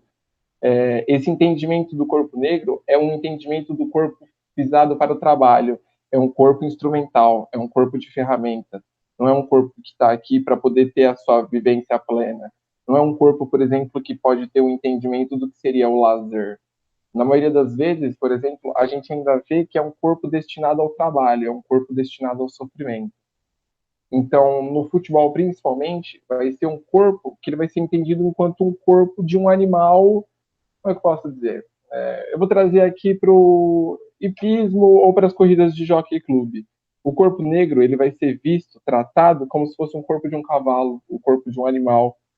Ele tem uma potência. Essa questão, ele tem potência. ele é potencializado numa questão física, ele não é entendido numa concepção, sabe, como é que eu posso dizer, intelectual. Ele não tem uma capacidade intelectual, ele é um corpo físico. E aí a gente vai perceber isso nos inúmeros esportes que a gente pode ver mundo afora. E o porquê que as pessoas dizem, então, que a maioria desses esportes, eles têm pessoas negras praticando? É porque as pessoas negras teriam um condicionamento físico maior? Não, balela, mentira. É porque o esporte é a forma de ascensão social mais fácil que existe. O esporte, ele dá uma forma de ascensão social, ele não acaba com a discriminação, ele não diminui o racismo, ele não te dá uma posição social de privilégio, não, porque você está a todo momento sendo fiscalizado, você tem toda a sua vida controlada pela máquina pública e a máquina midiática. Mas o esporte, ele é a possibilidade de ascensão mais fácil que tem. Então, é assim que a maioria das pessoas negras, elas conseguem ascender, porque é uma ascensão que você, querendo ou não, depende de si mesmo. Não é uma ascensão que vai ter um cargo, desculpem o palavreado, um presidente filha da puta branquelo, que não acha que você é a cara da empresa para poder ser o diretor de vendas ou o diretor de marketing, alguma coisa assim. Então, a gente tem que ter essa concepção, principalmente no que é o entendimento desses atletas negros, sabe? São ali não corpos físicos capazes de habilidades ou de atributos que, foda-se, desculpem o palavreado mais uma vez, mas são pessoas que elas têm uma capacidade que acabou tendo que ser utilizada na maneira atlética para poder se desenvolver dentro do que essa elite branca coíbe e proíbe, sabe, na nossa sociedade. Então, eu queria aqui trazer com vocês que, por exemplo, hoje em dia, muitos dos agentes políticos e sociais nos Estados Unidos são os atletas. São essas pessoas que entenderam que elas tiveram que conseguir o seu lugar na mídia, o seu lugar ao sol, o seu reconhecimento financeiro, o seu reconhecimento midiático, através de um esporte, pois eles não tinham que contar com um olhar branco de aprovação, mas sim com a própria capacidade e a forma de... Perdão, estou me ligando. Com a própria capacidade de, sabe, de cumprir as coisas. E a partir disso, a gente nota que a maioria desses movimentos sociais, tendo esses líderes, esses porta-vozes negros na frente, eles têm um efeito muito maior na questão de mudança. Hoje em dia, no Brasil, se você realmente não está dentro do movimento negro, você não se presta atenção, você não se movimenta junto, você não está interessado, você pode simplesmente não saber quem são os líderes e os líderes que podem trazer esse debate para frente. Por exemplo, hoje em dia aqui eu posso conhecer a Djamila Ribeiro, acho que existe a Marielle, que foi assassinada, existem alguns poucos líderes, assim como o Emicida, alguns poucos artistas que se destacam nessa questão dessa luta antirracista, sabe? E eu queria trazer justamente esse entendimento do corpo preto para longe dessas características físicas. Tem uma frase do Djonga na música que ele vai trazer, eu quero mais é que se foda esses caras que acham que mulher preta é bunda. Porque realmente, a partir desse mito dessa democracia racial, dessa miscigenação consentida, existe essa questão do... E o próprio Gilberto Freire, ele vai trazer no livro dele a frase de que mulher branca é para casar, mulata para fuder e preta para trabalhar. Então, dentro desse livro que ele está trazendo esse não racismo, ou esse racismo que vai ser superado por uma meta-raça, como os meninos trouxeram, ele também vai apresentar essas características físicas que ficam intrínsecas aos corpos pretos. Então, a pessoa vai sempre ver eu odeio essa palavra, mulata. Eu odeio muito essa palavra. Ela sempre vai ver a mulher negra como a musa do carnaval, como aquela mulher que vai ser um corpo. Ela não vai ter uma inteligência. Ou ela vai ser uma trabalhadora, ou ela é um corpo para o seu prazer, para o prazer branco. Então, acho muito interessante vocês terem trazido esse debate hoje, porque se a gente não trouxer para os ciclos brancos, se a gente não fizer os brancos, sabe, fomentarem essa discussão, fomentarem essa necessidade de acabar com o racismo, de superar essas questões, eu acho que vai ficar muito difícil a gente algum dia pleitear algum tipo de mudança. Eu já me estendi muito aqui, caso alguém tenha alguma dúvida ou eu seja solicitado a falar de novo. Mais uma vez, gente, eu agradeço demais o convite, a aula de vocês, sensacional, valeu mesmo. Eu fico feliz de você discordar de mim. Mas uma coisa que eu achei que combinou muito com a sua fala, eu assisti ontem pela quinta vez o Roda Viva do Silvio Mascaro, que é uma Roda Viva... Não, do Silvio Mascaro não, do Silvio Almeida. Eu confundi o Alisson Mascaro, que é o orientador. O Silvio Almeida, e ele falou que, justamente o que você estava falando agora, quando ele estava fazendo o doutorado dele com o Alisson Mascaro, que é um notório marxista e comprometido com a causa social, comprometido com a esquerda, quando o Silvio estava fazendo o doutorado dele, ele ia fazer o doutorado dele em movimento negro. E aí o Alisson Mascaro virou e falou assim, não, você não vai fazer seu doutorado em movimento negro. Você vai arrumar outro tema de pesquisa, porque você vai se tornar um intelectual de notoriedade, que vai ser chamado na TV, que vai ser chamado para vários lugares, e se você fizer um doutorado sobre o movimento negro, você só vai ser chamado para falar de racismo. Você não vai ser chamado para falar de outra coisa. Você vai ser um sociólogo que é especialista em racismo porque é negro. Então, eu achei que combinou muito com a sua fala. E outra coisa que ele falou também é que o Silvio, ele é filho de um grande goleiro do Corinthians, que é o Barbosinha, que é um goleiro negro. E o Barbosinha, o Silvio conta, que ele sofria preconceito demais dentro do futebol, porque na época que ele jogava, acho que até hoje devem ter isso de outras formas manifestadas, mas na época que ele jogava, o número de goleiros negros era muito pequeno. Por quê? O goleiro é um dos jogadores que tem que ter mais confiança. É um dos jogadores que tem que ter mais autoestima. Então os negros eram considerados pessoas com falta de confiança, pessoas arredias, pessoas que não se expressavam porque eram tímidas. E então eles não eram chamados nunca para serem goleiros, ou não eram formados como goleiros. Majoritariamente haviam goleiros brancos, enquanto o Barbosinha estava ali como goleiro negro. E eu achei muito legal que você falou do futebol, acrescentar aí. E casou muito com as coisas que o Silvio falou ontem, por isso que eu quis comentar. Só uma brincadeirinha aqui, então, você trouxe justamente isso. A Copa do Mundo que o Brasil perde em 1950, são eleitos 3 culpados para a derrota de 2-1 para o Uruguai. 3 jogadores negros. Um lateral, um zagueiro e um goleiro negro. O goleiro negro foi o mais crucificado de todos. Ele foi tratado como se fosse o mais baixo de todos os baixos. Foi dito pelo técnico da seleção brasileira que não devia se confiar nele. Devia ter chamado Santana, que esse sim era um preto de confiança, um preto de qualidade, raçudo. Daí deriva a palavra raçudo, que é uma pessoa de raça, uma pessoa de cor com capacidades físicas e atléticas, sabe?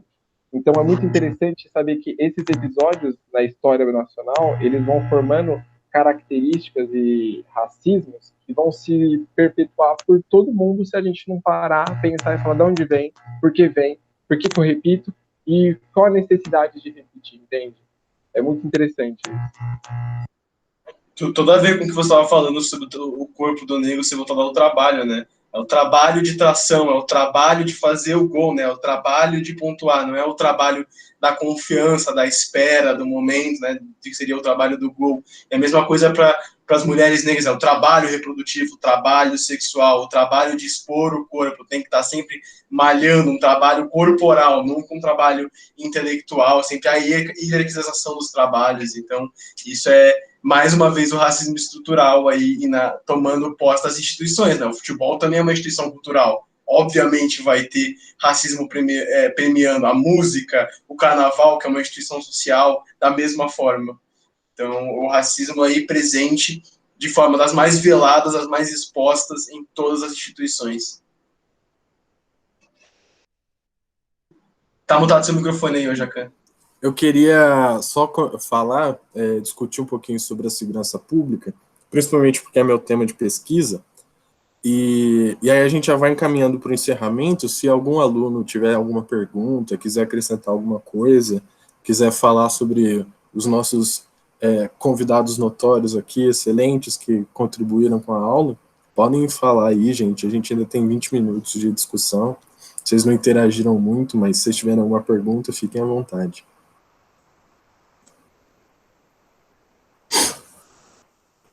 Tá tranquilo? Eu posso só levantar a questão da segurança pública aqui?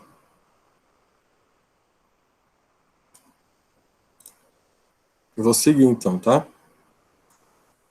Bom, eu trouxe esse slide, e é um slide que não tem, a princípio, parece não ter muito a ver com o racismo, né?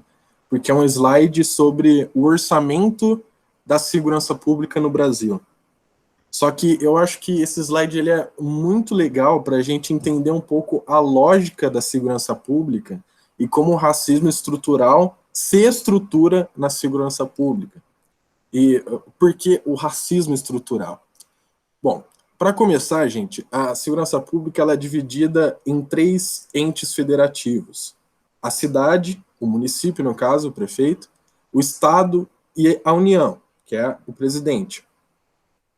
E o orçamento da segurança pública é dividido entre o prefeito, o governador e o presidente.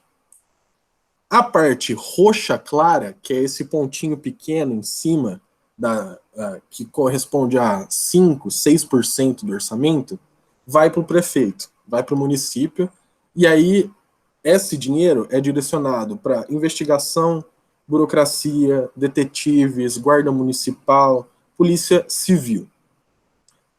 A parte mais clarinha, a parte branca, que corresponde a de 10% a 15% do orçamento, vai para a União.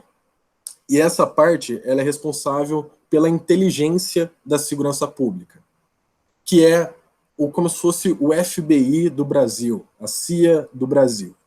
É a parte de investigação digital, computação, monitoramento digital, rastreamento de dados econômicos para achar fraude, e também conta com uma parte minoritária do orçamento.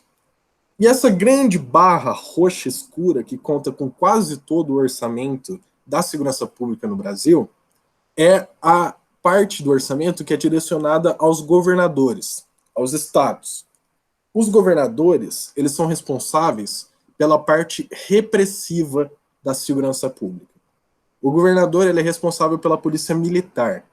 Ele é responsável, então, por comprar arma, contratar policial e não treiná-los, porque é um costume não treinar policial no Brasil, né? Comprar armas, contratar policial, comprar viatura e subir o morro. É basicamente isso que a polícia militar faz. Ao contrário da polícia civil, que é responsável por detetives, investigadores, e a polícia federal, que é responsável por prender corrupto, prender gente grande, a polícia militar é responsável por prender moleque negro na esquina vendendo droga. A polícia militar, ela não consegue, ou pelo menos não tem aparato jurídico institucional para bater na porta de um grande empresário ou um grande político e prender ele. Quem faz isso é a Polícia Federal. A Polícia Militar ela é responsável pela parte violenta da segurança pública. E 80% do orçamento de todo o dinheiro da segurança pública é direcionado para essa parte majoritariamente violenta da segurança. Por quê?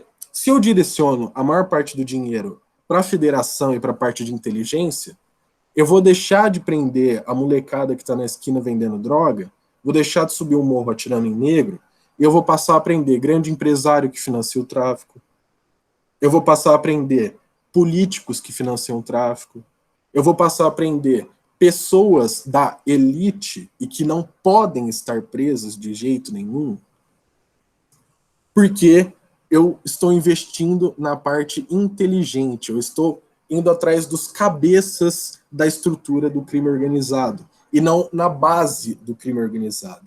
Mas a própria dinâmica que foi escolhida a partir da década de 90, a partir da redemocratização, é a dinâmica violenta, é a dinâmica de repressão e de extermínio de uma parte da população para se chegar à paz, para se chegar a um estado de menor calamidade na violência e de menores extremismos na violência.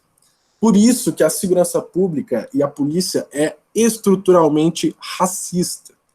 Porque se o foco da segurança pública, se o principal objetivo da segurança pública é a repressão violenta, ela vai agir sobre as pessoas mais pobres. O político, que é senador, o empresário, que é bilionário, se ele tomar tapa na cara de policial, ele vai ter 20 advogados atrás dele processando aquele policial. Se o moleque negro toma tapa na cara, ele não vai fazer nada. Ele, na verdade, vai se ferrar mais ainda.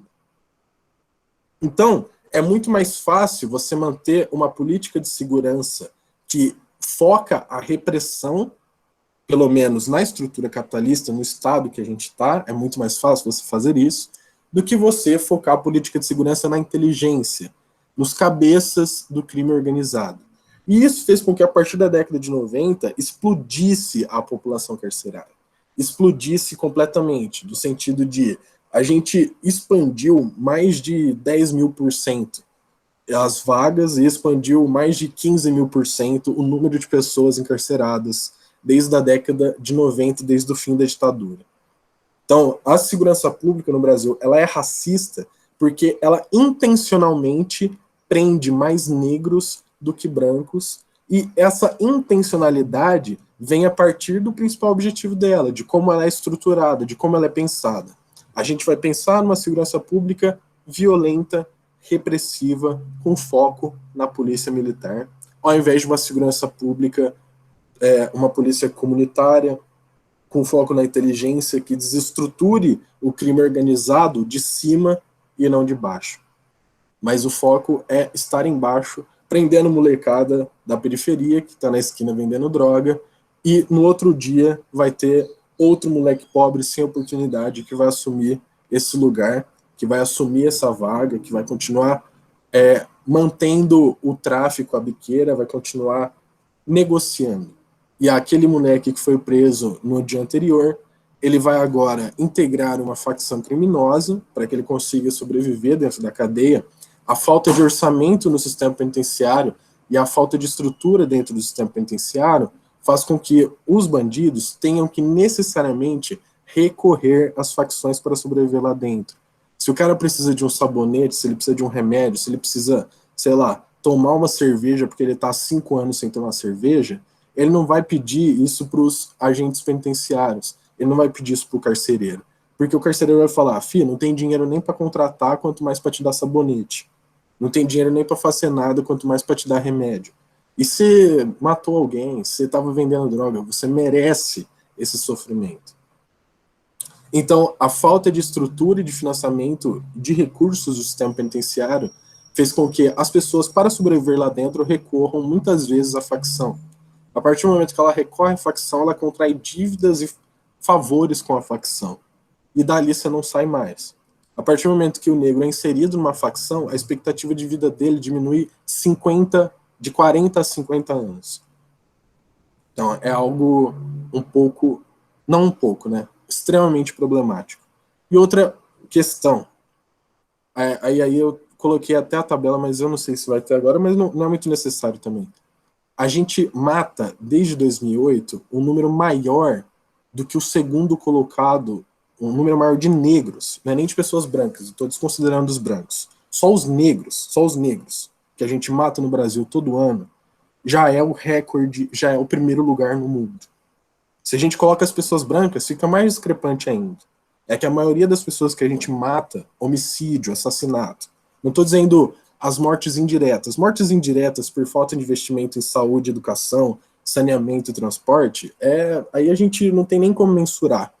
Mortes diretas, homicídio, violência, latrocínio, tráfico de drogas, guerra às drogas, a polícia matando. A polícia no Brasil é extremamente autoritária. A gente mata só o número de negros, desde 2008, são mais de 30 mil ao ano. Em 2017, que foi o recorde histórico, foram 45 mil negros mortos no Brasil. O recorde histórico. E o segundo lugar em assassinatos no mundo, depois do Brasil, é a Índia. Com 30 mil assassinatos gerais, não assassinato de pessoas negras. 30 mil em número absoluto. Ou seja, proporcionalmente, nós matamos 7 vezes mais pessoas negras no Brasil do que o segundo lugar do mundo mata no total. Eu acho que é um pouco... acho que o cérebro humano não desenvolveu as capacidades necessárias para pensar nisso de uma forma concreta, para tentar ver e imaginar isso. Mas é uma proporção descabida, porque a falta de oportunidades no Brasil faz com que as pessoas recorram sempre ao crime organizado, ao tráfico de drogas.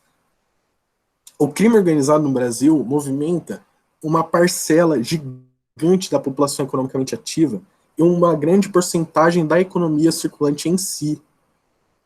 Se você acaba com o tráfico de drogas no Brasil, boa parte da economia brasileira quebra. Inclusive empresas grandes que se financiam a partir desse tráfico de drogas. Isso faz com que o tráfico de drogas, a guerra às drogas, seja necessária, ela seja mantida, e ela seja mantida como política de Estado. Tem políticos que estão envolvidos nisso. Governadores do Rio de Janeiro estão completamente atrelados ao tráfico de drogas. A milícia no Rio de Janeiro, o governo federal atualmente, completamente atrelados e financiados pelo tráfico de drogas. Então, é só uma problemática que eu estou levantando, existem inúmeras outras problemáticas para a gente discutir racismo estrutural, é que eu me interesso muito por essa pelo fato da minha pesquisa em segurança pública. E pelo fato de haver um grande extermínio, e extermínio legal, está dentro da lei esse extermínio. É um extermínio criado pelo Estado e que a população aplaude. E que a população, quanto mais negros são mortos, mais o tiozão branco do WhatsApp fala que estava certo, que morreu mesmo, que mereceu morrer. Então, é só um levantamento de uma problemática, eu não queria deixar o clima pesado, mas é um tema pesado, infelizmente, e queria acrescentar em relação a isso. Aqui só o dado para eu interpretar o slide, 75% das pessoas mortas pela polícia são negras. E das pessoas mortas pela polícia, 99% são homens. O ápice da mortalidade do jovem negro no Brasil é dos 20 aos 24 anos, 25 anos. A maior parte da população carcerária no Brasil hoje é negra e tem entre 16 e 29 anos. Então, além de haver um extermínio da população negra em si, é um extermínio da juventude negra. É um extermínio de pessoas que deveriam ter a expectativa de vida como qualquer brasileiro até os 75 anos, até os 70 anos, e que por estarem no sistema carcerário, inseridos no tráfico de drogas, vão ter expectativa de vida até os 30, 35 anos no máximo. Talvez a menor expectativa de vida que a gente tem hoje no mundo globalizado capitalista. Uma das menores, né, com certeza. Então, é uma questão gigantesca, é um elefante branco que o Brasil não sabe mais como resolver. Foram erros sequenciais e estruturais durante a década de 90, porque não queriam acabar com o paradigma repressivo autoritário da ditadura, e que hoje virou uma dor de cabeça para todos os governadores, prefeitos e políticos que vão se inserir na disputa eleitoral. Todos têm que falar sobre segurança. Segurança, saúde e educação são os principais temas, e segurança foi o que elegeu o Bolsonaro. E a eleição do Bolsonaro, ou o atual governo, só perpetua o que era feito na ditadura, o que foi escolhido ser feito na década de 90, e ele retroage, ele retrocede todos os avanços, mesmo que simplórios, que os governos petistas tiveram durante o começo do século. Então, só queria dizer isso, para vocês quiserem comentar mais alguma coisa.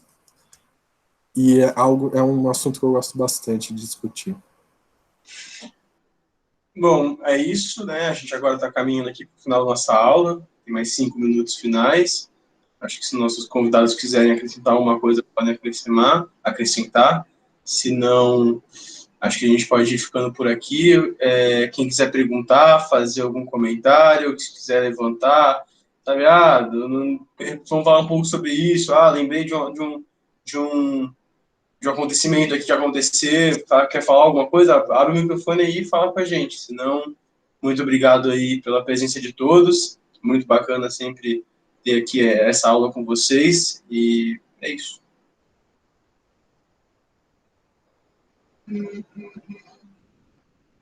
Valeu pelos comentários, gente. A gente preparou com carinho essa aula também. Convidamos as pessoas com carinho. Só os mais bravos dos bravos.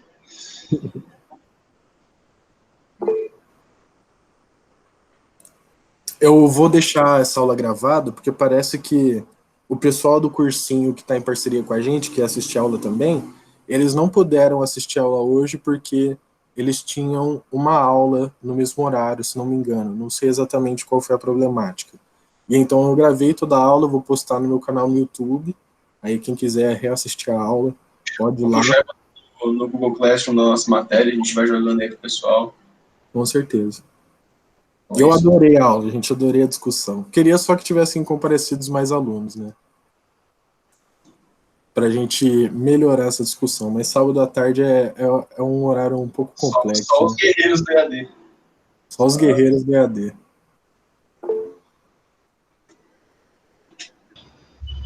Acho que então eu já vou aproveitando aqui essa deixa para poder agradecer mais uma vez o convite aí, rapaziada.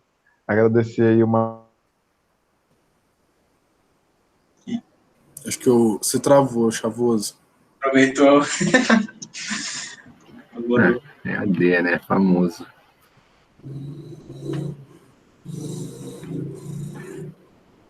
Ixi, não volta mais. Será que ele caiu? Acho que ele caiu. Você quer fazer alguma consideração final, Matheus? Eu queria sim. Eu queria sim. Já que você abriu para mim, eu queria sim. Estamos aqui já. Você tinha falado, cara, que tipo, é uma frase lá que ficou na minha mente, né, nessa última exposição que você fez. Você falou que a gente se encontra hoje nesse lugar de calamidade, de terror, né, de caos público, por uma série de erros, né? Uma série de erros em todos os aspectos da vida social. Mas eu me permita aqui discordar. Eu não acredito que sejam erros, não. Eu acho que muito mais do que erros é um projeto social, é um projeto de Estado, é um projeto de sociedade, né? E até o momento que a gente não enterrar essa sociedade que já está velha, né? Não vai ter um futuro, não vai ter um futuro de esperança, assim, para a nossa população, não só no Brasil, como no mundo, né? Mas é mais isso mesmo. Encerro a fala e queria agradecer também o espaço, novamente, o convite, aos guerreiros que ficaram aí 2 horas na frente do PC, que é complicado, né? E é mais isso mesmo. Certo, gente. Muito obrigado aí por comparecerem. Acho que será que o Chavoso quer falar alguma coisa? Não sei, ele deu pra ele aquela hora, não sei se ele está plenamente ainda. Acho que a internet dele deve ter caído, alguma coisa assim. Mas é isso, a gente sabe que o Chavoso tem sempre ótimas intenções. Quando a aula é boa, não importa o tempo. Eu gostei bastante, eu acho que a gente conseguiu. Na verdade, a gente tinha muito mais coisa preparada. A gente ia falar sobre racismo estrutural na saúde, na educação, no trabalho, com os dados que a gente trouxe. Mas é que não dá tempo, a gente ficou falando tanta coisa, é muita coisa para falar. E aí, se a gente ficar aqui 4 horas seguidas, acho que ninguém aguenta, nem a gente, né? Mas muito obrigado, gente. É ótimo a gente estar num sábado à tarde fazendo isso. Significa que existem pessoas que se importam com essa causa, né? Muito bom. Eu vou parar de gravar aqui. E é isso. Quem quiser